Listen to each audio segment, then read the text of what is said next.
আমাদের অনুপস্থিত সভাপতি ফারুক ওয়াসিফ, অধ্যাপকগণ যারা বলেছেন, খোরশেদ আলম, আল মামুন এবং মামুন আহমেদ এবং নিয়াজ আহমেদ খান, আগে চারজনই এখন এখানে আছেন, তিনজন, দুজন চলে গেছেন।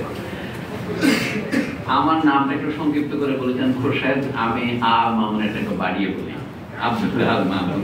উনি নামকে লেখেন আল মামুন। আমার উচ্চারণে তো দোষ আছে, দুইটা আ একটা উচ্চারণ করতে কষ্ট হয়, তো আশা করি আব্দুল্লাহ আল মামুন ক্ষমা করবেন। আমরা নিজের নাম নিয়ে প্রথমে শুরু করি আর কি। আমাকে যখন আমন্ত্রণ করা হবে এই অনুষ্ঠানে আসার জন্য, আমি যুগপৎ খানিকটা বিচলিত বোধ করলাম, খানিকটা আনন্দিত হলাম, কারণ আব্দুল্লাহ আল মামুনকে আমি পছন্দ করি, আমার বন্ধু। দ্বিতীয়ত তার বিষয়টাও নবীন, কিন্তু আমার মনে হলো বড় লোকের ঘরে গরিব আত্মীয়কে দাওয়াত দিলে যেমন কিছুটা সন্ত্রস্ত লাগে, কোথায় যে বসবো, সাংবাদিকতার ছাত্র না, কিন্তু শুনতে শুনতে আমার মনে হয় কিছু শিখতে পারবো। তো প্রথমেই দেখলাম যে চুরি করে দেখলাম ইংরেজিতে প্রবন্ধনে লিখেছিলেন যে এটা কার একটা পিডিএফ পেয়েছে সকালে, সেখানে নাম আছে the rise of predatory journalism in Bangladesh, দুইটা উদ্ধৃতি চিহ্নের মধ্যে প্রেডেটরি জার্নালিজম ইন বাংলাদেশ। তারপরে একটা উপশিরোনাম আছে এ স্ট্রাকচারাল হাইপোথেসিস। এটাই তার মূল লক্ষ্য, আমি বুঝতে পারছি, হাইপোথেসিস তৈরি করা। কিন্তু আমি আটকে গেলাম প্রেডেটর শব্দটাতে। আপনি জানেন, কেউ যদি বলেন আমি তোমার হাজব্যান্ড, আমি তার কাছ থেকে কি শুনতে চাই? আই এম ইউর হাজব্যান্ড বলে শুনতে চাই, ভদ্রমহিলা বলবে আই এম ইউর ওয়াইফ, না হলে স্বীকৃতি বিয়ে তো হবে না, মিয়া বিবি রাজি, তো কেয়া করেগা কাজী। কাজে যখনই একটা শব্দ হাজব্যান্ড বললে ওয়াইফ হয়, কারণ হাজব্যান্ড ছাড়া ওয়াইফ হয় না। সান বললে ফাদার হয়, সেরকম প্রেডেটর বললে আরেকটা শব্দ মনে পড়ে আপনাদের, সেটা হচ্ছে প্রে। শিকারী সাংবাদিক যদি হয়, সে কাকে শিকার করে? অবশ্যই মামুন 4টা উদাহরণ দিয়েছেন, আমাদের উপাচার্য মামুন আহমদ সাহেব আরেকটা উদাহরণ দিয়েছেন। আপনারা নিজের প্রত্যেকে এরকম অজস্র উদাহরণ বহু গুণিত করতে পারবেন, কিন্তু এটা হচ্ছে প্রত্যক্ষ শিকারী, প্রে যেটা বলে সে। কিন্তু আমরা পরোক্ষ আসল শিকার কারা? শিকারীর শিকার হচ্ছেন আপনি যাকে খবরের বিষয়বস্তু করছেন, পরিমণি, মুনিয়া, মামুনুল হক, অথবা আল মামুন, অথবা এমনকি প্রথম আলো সেই নাম না জানা তরুণ, এরা হচ্ছে শিকার। আর আমরা যারা শুনছি, আসল লক্ষ্য কিন্তু আমরা ঝিঁকে মেরে বউকে শেখানো বলে একটা কথা আছে, যে এদেরকে মেরে অন্যদের শিক্ষা দেওয়া হয়, তোমরাও সীমার বাইরে যাবে না। তোমাদের জন্য এটা উদাহরণস্বরূপ, এটা হলো উপদেশ অপেক্ষা উদাহরণ ভালো। এই প্রেদের নিয়ে একটা গল্প হচ্ছে, একটা সামান্য গল্প বলি আমি 1 মিনিটে। কার্ল মার্কস সাহেবের যে বিখ্যাত থিওরি যে সমাজের শ্রেণী সংগ্রাম আছে, কার্ল মার্কস কখনো একা বলেন না যে সমাজের শ্রেণী সংগ্রাম আছে, তার একা বহু দার্শনিক বলেছেন এটা। মানে নতুন কথা হচ্ছে এর ফলে যারা শিকার, শ্রমিক শ্রেণী, একদিন তাদের সংগ্রামের মাধ্যমে তারা জয়ী হবে, জয়ী হওয়ার সম্ভাবনা দেখা দিয়েছে। কিন্তু তাহলে শিকারের সাথে শিকারীর সম্বন্ধ সম্পর্কে কার্ল মার্কসের বক্তব্য হচ্ছে দেশের পুঁজিপতি শ্রেণী এবং শ্রমিক শ্রেণীর মধ্যে সম্পর্কটা শিকারী এবং শিকারের সম্পর্কের মতো। এটা মার্কস মারা যাওয়ার বহু বছর পরে কেমব্রিজের এক অর্থনীতিবিদ, তার নাম রিচার্ড গুডউইন, গুড মানে ভালো, উইন মানে জয়ী, ভদ্রলোকের একটা থিওরি আছে প্রেডেটর প্রে মডেল। উনি একটু সামান্য অঙ্ক করে, যারা অঙ্কের ছাত্র তারা জানেন, কিন্তু ডিফারেন্সিয়াল ইকুয়েশন দুটো লিখেছেন। দেখে ধরেন পুকুরে উদ আছে, উদ হচ্ছে শিকারী। উদের সংখ্যা যখন বেড়ে যায়, যে বাংলাদেশে যখন কর্পোরেট হাউসগুলো বেড়ে গেছে, তখন মাছ মরে যেতে থাকে, মাছ ফুরিয়ে যায়, পুকুরের মাছ তো খেয়ে ফেলবে সব। এরপর এমন একটা সময় আসে উদের সংখ্যা কমতে থাকে, কারণ খাদ্য না পেয়ে উদ মারা যেতে থাকে। কিন্তু উদ যখন মরে মরে কমে যায়, তখন আবার লালন ফকির বলছিলেন না, আমার গান আসতে মাছের পোনা লাহান, আবার মাছের পোনা বাড়তে থাকে। এটা মজার একটা থিওরি আছে, চিজ এন্ড দি ওয়ার্ম। আপনি যদি চিজ ফেলে রাখেন, তার মধ্যে পোকা জন্মায়। তো এইভাবে আবার মাছের সংখ্যা বাড়তে থাকে। সোজা কাহিনী হলো, যে হারে উদ কমবে সেই হারে বিপরীত হারে মাছ বাড়বে। কিন্তু মাছ যখন আবার বাড়বে, নতুন জায়গা থেকে উদ আসবে, মাছ খাওয়ার জন্য খাদ্যের সন্ধানে আসবে। তাহলে মাছ এবং উদের যে সম্পর্ক, বাইরে উদ কথাটা হচ্ছে মাছের ভিতরে যে পানির ভিতরে যে থাকে, উদ মানে কিন্তু পানি, যেখানে আমাদের উদর পাতার পন্ত্র, সেখান থেকে। এটাকে ইংরেজিতে হাইড্রো বলে, উচ্চারণে গ্রিক ভাষায় ক্ষুদ্র, ওই জন্যই। তো এই জন্য মাছের সাথে উদের যে সম্পর্ক, পুঁজিপতিদের সাথে শ্রমিকের সেই সম্পর্ক। এখানে শ্রমিক বলতে আমি শুধু কারখানা শ্রমিক বা গার্মেন্টস শ্রমিক বলছি না, আমরা সবাই যারা চাকরি করি, চাকর যারা, তাদের সাথে এই যে সম্পর্ক বিত্তবানদের। তো এতদিন আমরা মনে করতাম সংবাদপত্রের স্বাধীনতার শত্রুকে রাষ্ট্র, এটা আমরা জানি, কারণ বাক স্বাধীনতার বিরুদ্ধে রাষ্ট্র খড়গহস্ত হয়ে থাকে। সংবাদপত্রের আরেকটা বড় শত্রু যে আছে সংবাদপত্রের মালিকেরা, সেটা এখন ক্রমশ স্পষ্ট হচ্ছে। এইটাকে কি আমরা ফেসিবাদের জমানার আবিষ্কার হিসেবে নেব? তখন আবার প্রশ্ন থেকে ফেসিবাদের জমানাটা কি? ফেসিবাদ শব্দটা আবিষ্কৃত হয়েছে শতাধিক বছর হয়, আপনারা জানেন। এটা ইটালিয়ান ভাষার শব্দ। ফেসি মানে হচ্ছে লাঠি বা সড়কির একটা বান্ডল, ফেসি মানে বন্দা বলি আমরা বাংলায়, বন্ড। এইটা ইংরেজিতে ফ্যাসিনেটিং বলে একটা শব্দ আছে, তার গোড়ায় কিন্তু এটাই, যেটা আপনাকে আকর্ষণ করে। এই স্লোগানটা ইতালিতে আসলো এইভাবে, এক নেতা এক দেশ, বেনিতো মুসোলিনি ইতালি দেশ। এবং এটা বাংলা অনুবাদ আপনারা শুনতে পেয়েছেন, কখন থেকে শুনতে পেয়েছেন? 1972 পরে শুনতে পেয়েছেন। প্রশ্ন হচ্ছে ফ্যাসিজম যদি ইতালিতে উদ্বুদ্ধ হয় 1921-22 সনে, 22 সনে তারা ক্ষমতা দখল করে, তার প্রায় 10 বছর পরে জার্মানিতে অ্যাডলফ হিটলার যখন ক্ষমতা দখল করেন, তখনকার সংবাদপত্র পড়লে দেখতে পাবেন তাকে বলা হতো জার্মানির মুসোলিনি। কারণ মডেলটা হচ্ছে ইতালির প্রথম মহাযুদ্ধোত্তরকালে বেকারদেরকে কেন্দ্র করে একটা ইতালিয়ান জঙ্গিবাদ তৈরি করেছে। মাত্র 30-35টা আসনে জয়ী হয়েছিলেন মুসোলিনি। জয়ী হওয়ার পরে তিনি জোর করে ক্ষমতা দখল করেছেন, মার্চ করে। তারপরে তিনি বিরোধী দলকে দমন করা শুরু করেছেন এবং তখন তিনি নির্বাচন 2024 সনে তার পার্টি আরো বেশি বিজয়ী করেন। এই জন্য ক্ষমতায় গিয়ে, যেটাকে আমরা কিংস পার্টি বলি, ক্ষমতায় গিয়ে যখন কেউ দল গঠন করে এবং তার মাধ্যমে খানিকটা জনপ্রিয়তার মাধ্যমে অন্যদেরকে দমন করে, সেটা হচ্ছে আদি ফেসিবাদ। আমরা বাংলা বলবো ধ্রুপদী ফেসিবাদ। কিন্তু ইউরোপীয় রাজ্যগুলি চলে যাওয়ার পর আমাদের এখানে যারা নব্য শাসক যারা হয়েছেন, তাদের ফেসিবাদটাকে এখন বলা হচ্ছে পরবর্তীকালের বিলম্বিত ফেসিবাদ। আপনি বলছেন না কিন্তু পোস্ট ট্রুথ বলছেন, পোস্ট ফ্যাসিজম বলছেন না, এরা হলো লেট ফ্যাসিজম। এখন আমাদের দেশে ফ্যাসিজমের জমানা কথাটা যেন ব্যবহার করেছেন খুব সুন্দর, কিন্তু মামুন ইংরেজিতে যা লিখেছেন বাংলায় ওটা একটু পিআইবির কল্যাণে সামান্য করে বদলে নিয়েছেন। ইংরেজিতে ফ্যাসিবাদের জমানার কথাটা নাই, শুধু rise of predatory journalism in Bangladesh, structural hypothesis. আর বাংলাদেশে ফ্যাসিবাদের জমানায় শিকারী সাংবাদিকতা, কথাটা খুব সুন্দর, কাব্যিক, এর মধ্যে একটা কবিত্ব আছে বোঝা যাচ্ছে। কিন্তু শিকারী সাংবাদিকতার উদ্ভব এবং বিকাশটা এখানে বলেন নাই। এখন আমাদের মধ্যে যারা এখানে পণ্ডিত আছেন, ঢাকা বিশ্ববিদ্যালয়ের জার্নালিজম বিভাগের অধ্যাপক একজনকে দেখতে পাচ্ছি, কিন্তু জার্নালিজম বিভাগকে দেখতে পাচ্ছি না আমি। তো এই জন্য বলে না ফেসিবাদের পতন হয়েছে বললে আমি একটু উৎসাহিত বোধ করি না। ফেসিবাদ আশপাশে আছে, এমনকি হয়তো আমাদের বিভাগের ভিতরেও আছে। সেই জন্য আপনাদের একটু করে খুশিয়ে থাকতে হবে। পতন হয়েছে না আমেলা, ফেসিবাদ চলমান, তবে চলছে কিভাবে সেটা হচ্ছে আমাদের প্রশ্ন। যে ফেসিবাদ যখন ওই যে ফেসিবাদকে বারবার উৎপাদিত হয়, ফেসিবাদের ঘটনা নাটকীয়, অধ্যাপক মহোদয় যেভাবে বলছেন তাতে আমাদের গাছ শুনতে উঠছে, কিন্তু আমি এবার আপনাদের কোনো চাঞ্চল্যকর সাংবাদিকতা করতে চাই না, আমি গায়ের দিকে তাকাতে চাই। ফেসিবাদ আছে, কিন্তু আপনি ফেসিবাদ বললে হয়তো আমার সাথে একমত হবেন না। এটা বলে ইংরেজিতে আরেকটা নাম আছে, স্বৈরতন্ত্র। এটা ইংরেজিতে অ্যারিস্টটলের ভাষা টিরানি। আগের দিনে রাজাদেরকে বলা হতো টাইরেন্ট। এই টাইরেন্ট থেকে টিরানি কথাটা আসছে, যে জন্য এই যে আপনাদের এখানে একটা ঘড়ি আছে দেখেন, এটা ডায়ালটা দেখেন সবগুলো ইংরেজিতে, কাটাগুলো তো আর ইংরেজি বাংলা নাই। নিচে লেখা আছে faculty of arts, university of Dhaka, Bangla. কত বছর আগে এটা লেখানো হয়েছে? নিশ্চয়ই 1921 সালে লেখা হয়নি।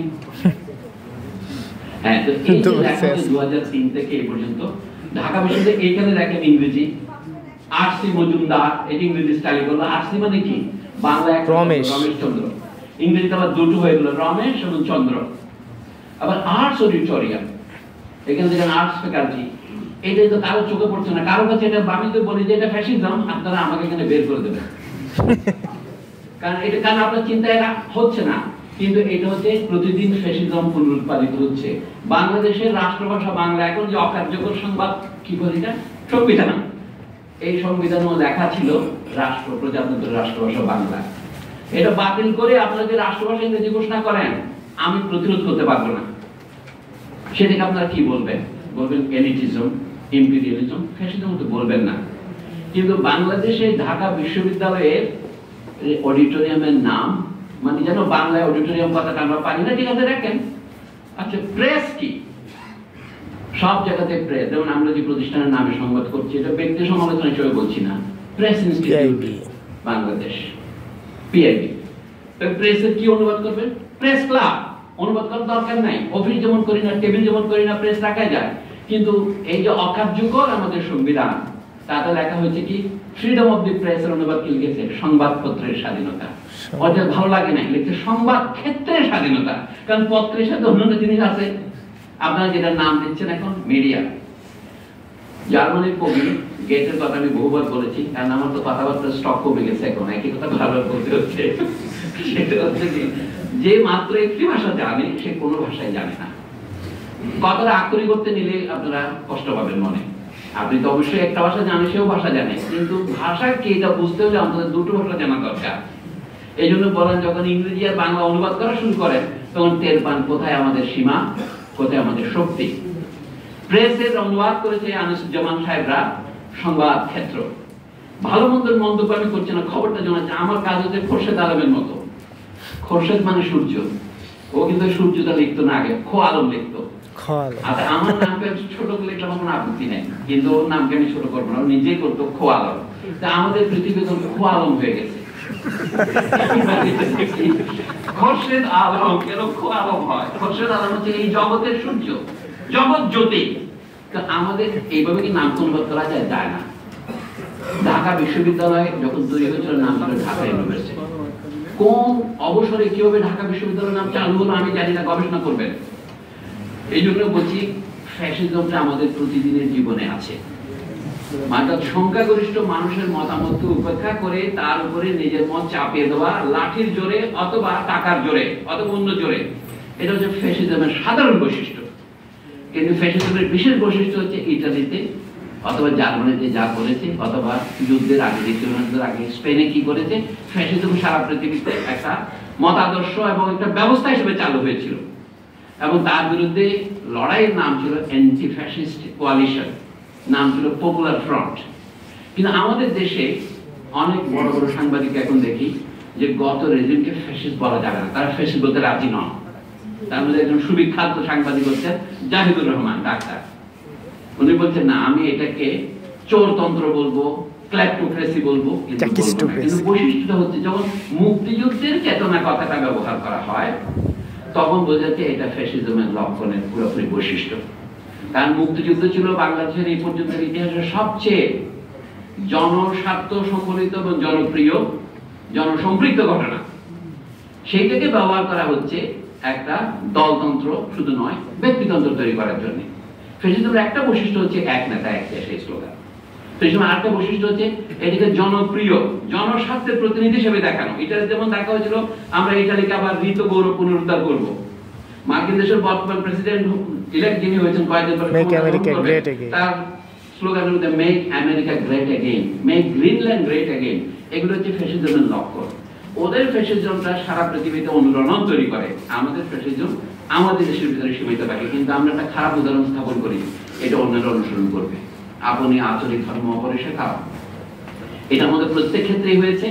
সংবাদপত্রের ক্ষেত্রে বিশেষভাবে কি কি হয়েছে তার অত্যন্ত অমূল্য সব উদাহরণ, এবং সেটাকে দেখার যে দৃষ্টিভঙ্গি অধ্যাপক মামুনের প্রবন্ধে আমরা পড়লাম, এটা আমরা শিখলাম। কিন্তু এইটা থেকে আমাদের শিক্ষাটাকে আরো প্রসারিত করা দরকার। আমি শুধুই বলছি, মামুন নিজে বলছেন যে এই জার্নালিজম কথার উৎপত্তি হয়েছে অষ্টাদশ শতাব্দীতে। কেন হয়েছে? কারণ তখন মানুষ বই পড়া শুরু করেছে, পত্রিকা তখন মানুষ চাঁদা দিয়ে পড়তো, ক্যাফেতে ক্যাফেতে মানুষকে পড়তে হতো পত্রিকা। কিভাবে ফ্রান্সে বিশেষ করে এটার বিকাশ হয়, লোকে তারপর সিরিয়াল যে আমরা বলি ধারাবাহিক উপন্যাস বের হয়, এটা 19 শতাব্দীতে বেড়ে যায়।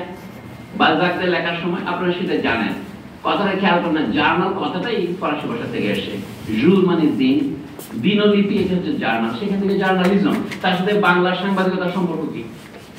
এই জন্য বললাম, ভাষা কমপক্ষে দুটো না জানলে আপনার মর্মটা বোঝা যায় না। ফরাসিতে যে ছিল, আপনি দিনে যা লেখেন, ফ্রান্সে এইটা আমরা জার্নি বলি, একদিনে মানুষ 25 কিলোমিটার বা 30 কিলোমিটার মধ্যে যেতে পারে, ওই একদিনে যাদেরকে জার্নি বলে, এবং যারা এক জায়গা থেকে আরেক জায়গায় যেত এই জন্য জার্নিম্যান কথাটা। এখানে একটা ফ্যাসিস্ট প্রফেশনাল সংস্থার নাম ছিল জার্নিম্যান। এইটা হচ্ছে ফ্যাসিজমের একটা লক্ষণ। সে অতীতের জনপ্রিয় সিগনিফায়ার গুলিকে নিজের পক্ষে আত্মস্থ করে নেয়। সে বলে তার টিভির নাম কি ৭১। এটা হচ্ছে ফ্যাসিজমের লক্ষণ। অথবা ২১।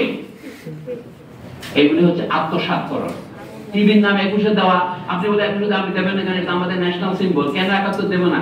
এবং তারপরে সে যে ভূমিকা পালন করে সেটা ভয়াবহ। এই যে ফ্যাসিজমের আরো বহু লক্ষণ আছে। এখন সমস্ত ফ্যাসিবাদের জামানাটা কি? মনে হচ্ছে যেন এটাকে বলা যেতে পারে বিংশ শতাব্দীর শুরুতে সূত্র হয়েছে, প্রথম মহাযুদ্ধের পরে এটা জয় হয়েছে। কিন্তু এই সূত্রপাত প্রথম মহাযুদ্ধ নয়। আমি এটা বলে আপনাদের দীর্ঘ বক্তৃতা করবো না। ইউরোপীয় ফ্যাসিজমের যে উদ্ভব হলো, আমরা তার থেকে এক শব্দ শুনেছি, মহা বিপর্যয়, মহা ধ্বংসযজ্ঞ, হলোকস্ট। বলা হচ্ছে ৬০ লক্ষ ইহুদিকে হত্যা করা হয়েছে। ইহুদি ছাড়া অন্যান্য জনগোষ্ঠীকে হত্যা করা হয়েছে, কিন্তু সেটা বড় হয়ে আসে না, যেহেতু ইহুদিদের পক্ষে প্রচার করার মধ্যে ইউরোপ এবং আমেরিকা আছে। আমি ওইটাকে অস্বীকারও করছি না, ছোটও করছি না, কিন্তু এর যে বড় বড় বিপর্যয়কর ঘটনা দক্ষিণ আমেরিকায়, উত্তর আমেরিকায়, মধ্য আমেরিকায় হয়েছে, আফ্রিকায় হয়েছে, আমাদের দেশগুলিতে হয়েছে। এমনকি ১৯৪৭ সালে দেশ ভাগের পর ভারত পাকিস্তান ভাগের মধ্য দিয়েও যেটাকে শান্তিপূর্ণ ক্ষমতা হস্তান্তর বলা হয়েছে, তাতেও সরকারি হিসাবে ৫ লক্ষ লোক মারা গেছে, বেসরকারি হিসেবে ১২.৫ লক্ষ। এইগুলি তো হলোকস্টের মধ্যে ঘটনা, কিন্তু তাকে হলোকস্ট বলা হয় না। এমনকি প্যালেস্টাইনে যেটাকে নাকবা বলা হয়, সেটা তো হলোকস্ট। এই যে বোঝার গেলে সাংবাদিকতায় কিন্তু জনমত শুধু তৈরি করে না, এটা রাজনৈতিক মত তৈরি করে, থিওরি তৈরি করে, এবং যার হাতে ক্ষমতা আছে সেই ক্ষমতা তৈরি করে। আমার বক্তব্য হলো ১৯৫০-এর দশকে ফ্রান্সের উপনিবেশ মার্টিনিকের একজন কবি এবং রাজনীতিবিদ এমে সেজার, তিনি বক্তৃতা দিয়েছিলেন। তিনি ফরাসি পার্লামেন্টের সদস্য ছিলেন। সেই বক্তৃতা ১৯৫৬ সনে যে ভাষণ বেরিয়েছে, ইংরেজিতে নাম হচ্ছে ডিসকোর্স অন কলোনিয়ালিজম, এই যে উন্নয়ন ডিসকোর্সের মতো। উপনিবেশ উনি বলছেন, আপনারা যে হিটলারের নামে এরকম দুয়া দিচ্ছেন ইউরোপে, হিটলার এমন কোন অপরাধটা করেছে যেটা আপনারা দক্ষিণ আমেরিকায়, উত্তর আমেরিকায় এবং আফ্রিকায় করেননি? ফরাসি পার্লামেন্টের সভাকে নিরুত্তর থাকতে হয়েছিল। এটা ১৯৫২ সনে ৫০-এই বক্তৃতা প্রথম দেন। এটা ৩বার এডিশন হয়েছে। ঘটনাচক্রে আমি বলছি, ওইটা আমি বাংলায় একটা অনুবাদের চেষ্টা করেছিলাম ২০০৮ সনে, এবং একটা পত্রিকা ছাপা হয়েছিল। সেই পত্রিকা আরেকটা ফ্যাসিস্ট পত্রিকা, ডেস্টিনি নাম, তার ডেস্টিনিকে আপনারা জানেন। অর্থাৎ ফ্যাসিজমের যুগে আপনার পক্ষে আর আপনার সতীত্ব বজায় রাখা সম্ভব না। আমরা সকলে কিন্তু বিধ্বস্ত। মানে এই কারণটা হলো, ইউরোপ যত উপনিবেশবাদ করেছে এবং সেখানে যে ধরনের নির্মম হত্যাযজ্ঞ চালিয়েছে, এবং সেটাকে বলেছে কি এরা যত অসভ্য বর্বর, এদের মারা অধিকার। ফ্রান্সের বিখ্যাত পণ্ডিত এরনেস্ট রেনা, যার লেখা রবীন্দ্রনাথ ঠাকুর বাংলায় অনুবাদ করেছেন নেশন কি নামে, ভাবানুবাদ যদিও, সেটাও এই রেনা সাহেবের বক্তব্যের মধ্যে যে ফ্যাসিবাদ আছে সেটা রবীন্দ্রনাথ কখনো চোখে পড়ে নাই। বর্ণবাদ হচ্ছে ফ্যাসিবাদের প্রথম লক্ষণ আন্তর্জাতিক ক্ষেত্রে, যে আমরাও সেটা আছে। আমাদের দেশের রাষ্ট্রভাষা আন্দোলনকে আমরা সাধারণত গত ফ্যাসিবাদের আমলে স্বাধীনতা সংগ্রামের সূতিকা গান বলে ধরে নিয়েছিলাম। আনিসুজ্জামানের মতো মহাপণ্ডিত, জাতীয় অধ্যাপক বলেছেন বাংলাদেশের ১৯৭১-এর আবির্ভাবের সঙ্গে ১৯৪০-এর লাহোর প্রস্তাবের কোনো সম্পর্ক নাই, সমস্ত কিছু শুরু হয়েছে ৫২ সনের ভাষা আন্দোলন থেকে। এটা তার লেখাতে আছে পরিষ্কার। তিনি লিখছিলেন আবুল মনসুর আহমদের লেখার সমালোচনা করে, যিনি বলেছিলেন যে ১৯৭১-এর বাংলাদেশের স্বাধীনতা হচ্ছে ১৯৪০-এর ২৩শে মার্চ লাহোরে যে প্রস্তাব উত্থাপিত হয়েছিল ভারতবর্ষের বিভিন্ন অঞ্চলে আলাদা আলাদা স্বাধীন রাষ্ট্র গঠন হবে, সেটা ভঙ্গ করার প্রতিশ্রুতি পূরণ মাত্র। এই তত্ত্বের বিরোধিতা করতে ওনারা বলছিলেন। আমি যে এই যে আনিসুজ্জামান আমাদের এখানকার ঢাকা বিশ্ববিদ্যালয়ের অধ্যাপক ছিলেন, বলেন ফ্যাসিবাদের প্রধান তাত্ত্বিক। আপনি যখন ওটা চিনতে পারবেন না, তাহলে ফ্যাসিবাদ চিনতে পারবেন না। ফ্যাসিবাদ শুধু দুইটি দৈনিক সংবাদপত্র তৈরি করে নাই, এই সংবাদপত্রের সম্পাদকদের যারা শিক্ষক, তারা হচ্ছে ফ্যাসিবাদের প্রধান রূপকার। ঠিক না? যে লোক বলে যে বাংলাদেশের মুক্তিযুদ্ধের সাথে ১৯৫২-এর আগের কোনো ঘটনার সম্পর্ক নাই, তিনি অর্থাৎ গোটা ব্রিটিশ আমল জুড়ে আমাদের যে সংগ্রাম সেটাকে অস্বীকার করছেন। আর উদাহরণ এই সংবাদপত্রের ফ্যাসিবাদের উদাহরণ মামুন যেগুলো দিয়েছেন, সেটা হচ্ছে লেবাননের কবি খলিল জিবরানের কথার উদ্ধৃতি দিয়ে বলি, সে যা বলে তুমি কান দিয়ে শোনো, এটা শুনেছেন মামুন সাহেব। আমি বলছি আরো একটা কথা বলছেন, সে যা বলে না তা আরো বেশি কান দিয়ে শোনো, কারণ তার নীরবতার মধ্যে অনেক ভাষা আছে। তারা যেটা আলোচনা করে সেটা বলে, তারা যে আলোচনা করে সেটা কি? 1957 সনে তথাকথিত সিপাহী বিদ্রোহের 100 বছর পূর্ণ হয়েছিল। তখন ঢাকার যত পত্রিকা আমি দেখেছি, 4টা পত্রিকা আমি দেখেছি, তখনকার অবজারভার, ইত্তেফাক, আরো 2টা বাংলা পত্রিকা, তারা সকলেই বিশেষ সংখ্যা বের করেছিল। ভারত সরকার, পাকিস্তান সরকার বিশেষ বই বের করেছিলেন, কিন্তু 2007 সনে 150 বছর পূর্তি উপলক্ষে ঢাকার কতিপয় দুর্বল বামপন্থীরা টিএসসিতে একটা আলোচনা সভা ডেকেছিলেন। এছাড়া কোনো পত্রিকা কোনো বিশেষ সংখ্যা বের করেনি, সরকারিভাবে কোনো বিবৃতি দেওয়া হয়নি, তার কোনো উৎস নেই। পলাশী যুদ্ধের উল্লেখ নাই, 1857 বিদ্রোহের উল্লেখ নাই, এমনকি 1947 সনে যে ব্রিটেন এখান থেকে বিদায় নিয়েছে বলে গুজব শোনা যায়, সেটার কোনো সরকারি স্বীকৃতি নাই। মানে আমাদের দেশে কি ব্রিটেন এখনো আছে না চলে গেছে? তবে পাকিস্তানের সাথে যৌথভাবে আমরা ভুল করে 1947 সনের 14 আগস্ট দেশে স্বাধীনতা উদযাপন করেছিলাম ঢাকায়, এবং সেটা আপনি 30 বছর করেছিলেন। পাকিস্তানের সাথে বিরোধের কারণে আপনি এটা বাদ দিয়েছেন। এই যে এটাকে কার্পেটের নিচে চাপা দেওয়া এবং এটা ঘটনা যেন ঘটে নাই, এইটা হচ্ছে ফেসিবাদ। 1857 সনে 10ই মে ভারতবর্ষের সিপাহীরা, প্রায় ইংরেজির 3টা সেনাবাহিনী ছিল, মাদ্রাজ, বোম্বে এবং বাংলার সেনাবাহিনী, এটাকে বলা হতো বেঙ্গল আর্মি। আসলে কেন্দ্র ছিল উত্তরপ্রদেশে। 1,40,000-এর মধ্যে প্রায় 70,000 প্রত্যক্ষ সংগ্রামে অংশগ্রহণ করেছিল। বহু সিপাহীকে ঢাকায় ফাঁসি দেওয়া হয়েছে। বাংলাদেশের বিভিন্ন অঞ্চলে রংপুরে বিদ্রোহ হয়েছে এবং বাংলাদেশের পূর্বাঞ্চলে বিদ্রোহ হয়েছে, চট্টগ্রাম থেকে ত্রিপুরা পর্যন্ত, সিলেট পর্যন্ত, কিন্তু সেটার কোনো উল্লেখ নাই। শুধুমাত্র রতনলাল চক্রবর্তী একটা সাধারণ বই উল্লেখ করেছিলেন, সিপাহী বিদ্রোহ বাংলাদেশ। তাকে কিন্তু স্পষ্ট উনি বলছেন এখানে বাংলাদেশের জনগণের কোনো সমর্থন ছিল না, এটা সম্পূর্ণ ভুল। সম্প্রতি ভারতের আনন্দ ভট্টাচার্য বলে এক ভদ্রলোক একটা বই বের করেছেন, 1857 এন্ড বেঙ্গল, সেখানে উনি রতনলাল চক্রবর্তীর ভুলটা দেখিয়ে দিয়েছেন। আমি এই ধরনের চিন্তা যারা করেন, বাংলাদেশে সিপাহীদের বিদ্রোহের পেছনে জনগণের কোনো সমর্থন ছিল না, এইটা হচ্ছে ফেসিবাদ। আরেকটা ফেসিবাদ কি? এই যে বলেন এইখানে যে ফকির সন্ন্যাসী বিদ্রোহের পটভূমিতে আখতারুজ্জামান ইলিয়াস খোয়াবনামা লিখেছেন, সেখানে যে ফকির মজনু শাহ, ফকির মজনু শাহের আত্মীয়রা এখন সমাজে এখনো আছেন, তারা মজনু শাহ নামে গাজীপুরের কাপাসিয়ায় একটা ব্রিজ দিয়েছিলেন, সেতুর নাম ফকির মজনু সেতু। গত আমলে সেই নামটা নেম প্লেট তুলে ফেলা হয়েছে পিটাইয়ে। আমি বলছি এইগুলো হচ্ছে ফেসিবাদ। ফেসিবাদ যদি প্রতিদিনের আবহাওয়া আমি না দেখতে পাই, তাহলে তাকে আপনি সরাতে পারবেন না। তো সাংবাদিকতার পেছনে আছে আমাদের বিশ্ববিদ্যালয়গুলি। আমি এটা বলে শেষ করতে চাই, বিশ্ববিদ্যালয়, সংবাদপত্র, রেডিও, টেলিভিশন, যেটাকে সংবাদ ক্ষেত্র বলে, এইগুলো সবই হচ্ছে আমাদের রাজনৈতিকভাবে জনমতকে আদায় করার প্রচেষ্টা, যেটা নোম চমস্কি এবং এডওয়ার্ড এস হারম্যানের যে বিখ্যাত বই তারা অনুবাদ করেছেন ম্যানুফ্যাকচারিং কনসেন্ট নামে, সম্পত্তি উৎপাদন নামে। ওইটাও আরেক ধরনের বোঝে। উনি যে একটা মডেল করেছেন, সেটা আমেরিকান, বিশেষ করে মধ্যপ্রাচ্য সংক্রান্ত সংবাদের এবং জনমতকে গড়ে তোলার প্রক্রিয়া হিসেবে। আমাদের পত্রিকা শুধু এটা করে না, যেটা আমরা পিছনে দেখি না, এটা হচ্ছে আইডিওলজিক্যাল স্টেট অ্যাপারেটাস থেকে শুরু হয়, স্কুলে শুরু হয়। এই জন্য পাঠ্য বই নিয়ে এত সংগ্রাম। পাঠ্য বইয়ের পেছনে এই জুলাই আগস্ট বিপ্লবের গ্রাফিটি থাকবে, এবং সেই গ্রাফিটি বইটা আসলে তার বিরুদ্ধে আক্রমণ করা, এই তো ফেসিবাদ জীবন্ত আছে। অর্থাৎ যারা ওই আন্দোলনে বীরের ভূমিকা পালন করেছিলেন তাদেরকে ধরে পিটানো হচ্ছে, এটা তো ফেসিবাদ কি অন্তর্হিত হয়েছে? হয়নি। তাহলে এর বিরুদ্ধে লড়াই করবার জন্য এটা একটা প্রয়োজনীয় আলোচনা আজকে এটা হয়েছে। কিন্তু এই আলোচনাকে আমি অধ্যাপক নিয়াজ আহমদ খানের কথা প্রতিনিধিত্ব করে বলবো, এটা আমাদেরকে আরো বিস্তৃত করতে হবে। দেখতে হবে যে ফেসিবাদ কিভাবে বাস করে। আমাদের শিক্ষকদের মধ্যে আছে, আমাদের ছাত্রছাত্রীদের মধ্যে আছে। এটা শুধুমাত্র বিশেষ নামধারী রাজনৈতিক দলের মধ্যে নয়, এটা আমাদের পাঠ্যপুস্তক প্রণেতাদের মধ্যে আছে। আমাদের এই পাঠ্যপুস্তকে কারা প্রণয়ন করেছে? যারা বাংলাদেশে কেন বাংলা অঞ্চল নামে ইতিহাসের বইতে অন্তর্ভুক্ত করেছে। এই ঢাকা বিশ্ববিদ্যালয়ের ইতিহাস বই শিক্ষকরাই করেছে এটা, এবং তারা এখনো চাকরিতে বহাল আছে। ঢাকা বিশ্ববিদ্যালয়ের শিক্ষক সমিতি কি ভূমিকা পালন করেছে, এইটার ব্যাপারে কোনো সমালোচনা না করে আপনি যদি বলেন যে ঢাকা বিশ্ববিদ্যালয়ের উপাচার্য এবং উপ উপাচার্যকে দাওয়াত দিলে আপনারা পাপ মোচন হয়ে যাবে, এটা হবে না। ঠিক, এটা বিচারের মুখোমুখি করা দরকার। আমার মনে হয় আমি বক্তৃতা দেবো, কিন্তু উত্তেজনা সৃষ্টি করতে চাই না।